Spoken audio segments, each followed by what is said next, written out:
Hello guys, I'm glad to see you, and today I'm gonna show you how to change Google Sheets or Google Docs, Google Slides, Google Forms, languages.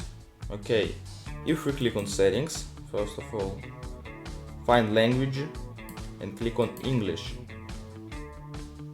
Okay, next add another language. I want to add Russian languages. Okay, next click on this button.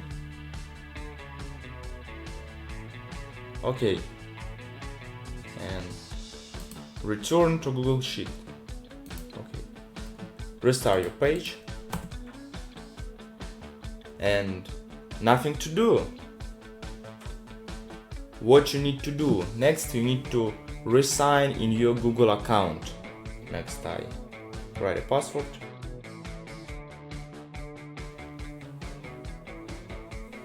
Okay, and my Google Docs was updated and I set new languages in my Google Docs. Okay guys, that is all I want to tell you. Have a nice day.